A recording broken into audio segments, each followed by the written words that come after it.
이번에는 손해배상 청구 소송의 청구원인 작성 방법에 대해 알아볼 텐데요.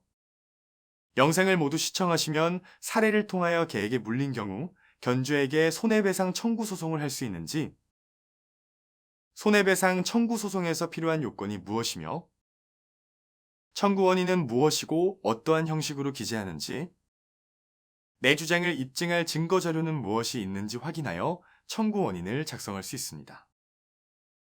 그리고 샘플과 함께 영상을 시청하시면 내용들을 더욱 쉽게 이해할 수 있습니다.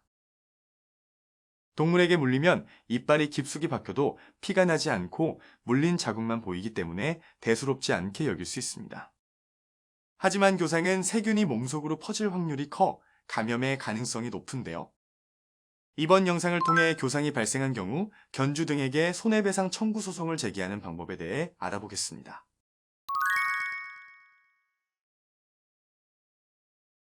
2021년 4월 9일 4시경 전모 씨는 서울 종로구의 한 공원에서 운동하던 중이었습니다. 그리고 공원에서는 한 견주가 애견을 산책시키는 중이었는데요. 전모 씨가 애견과 견주를 지나쳐 달려가던 중 갑작스러운 애견의 공격으로 인해 전모 씨는 허벅지를 물리고 말았습니다.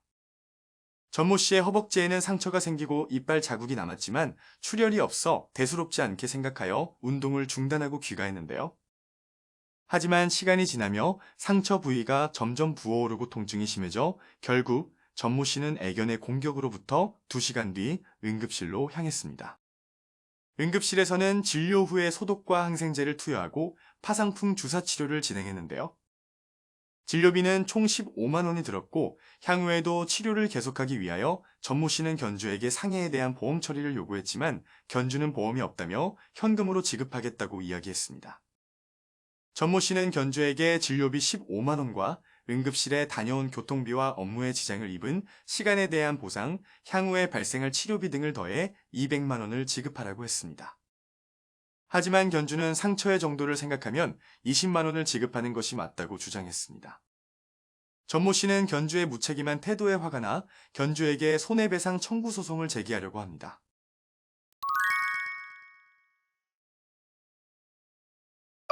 청구원인은 소송을 제기하게 된 원인이 무엇인지 설명하는 것입니다. 즉, 요건 사실을 잘 설명하여 법률 관계가 발생하게 된 구체적인 사실관계에 대해 기재하는데요.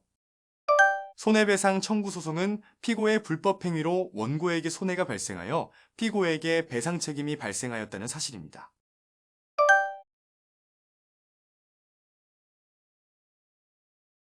즉, 불법 행위에 따른 손해배상 청구 소송의 요건 사실은 피고의 불법 행위로 원고에게 손해가 발생하였는지입니다.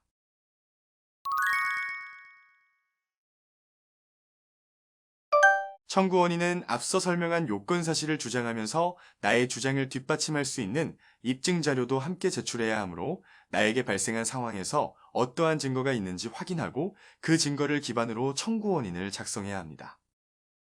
우선 법률 문서는 내가 주장하는 것이 무엇인지를 간단명료하게 작성하는 것이 중요하므로 손해배상 청구 소송에서 기본적으로 들어가야 하는 내용의 목차를 보면서 함께 작성해 보겠습니다.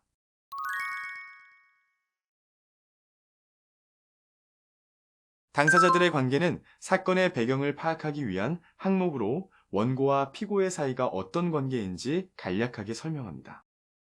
손해배상 책임의 발생은 피고의 애견이 원고에게 손해를 일으켰기 때문에 견주인 피고에게 배상 책임이 발생한 경위를 설명합니다. 그래서 우선 사건의 발생 경위와 원고가 입은 피해 상황을 설명하는데요. 원고가 피고의 애견에게 물리는 사고로 신체적 피해를 입게 되어 치료를 받은 사실을 설명하였고 진단서를 증거로 제출하여 원고의 피해 상황을 입증하였습니다.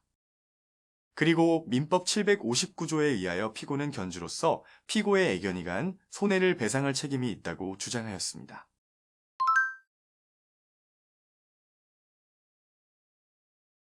다음은 원고에게 발생한 피해 상황을 설명하는 항목으로 원고가 견교상으로 인해 7일간 치료를 요하는 상해를 입은 사실을 설명하였습니다.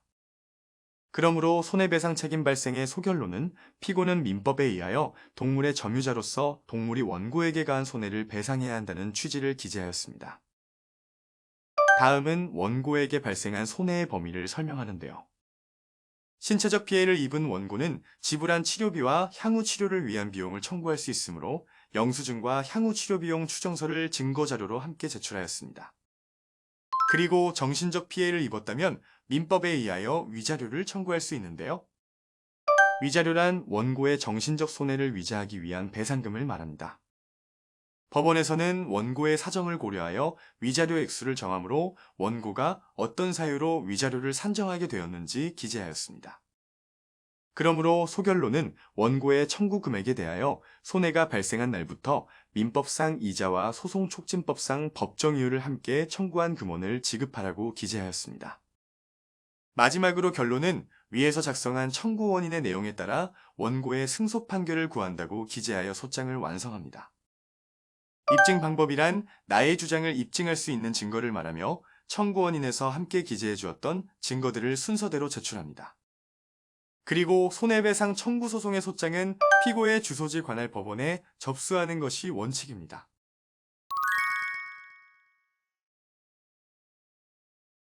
이번 영상에서는 애견에게 물린 경우에 견주에게 손해배상을 청구하기 위한 청구원인 작성 방법에 대하여 알아보았는데요. 청구원인은 제목만 보아도 원고의 주장을 한 번에 파악할 수 있도록 간략한 목차와 목차에 따른 요건 사실을 정리하는 것이 중요합니다. 그러므로 동물에 의하여 원고에게 발생한 손해가 발생하였다면 견주에게 청구할 손해배상의 범위를 입증하는 것이 핵심입니다. 그럼 여러분도 이번 영상과 샘플을 참고하여 상황에 맞는 청구 원인을 작성해보세요.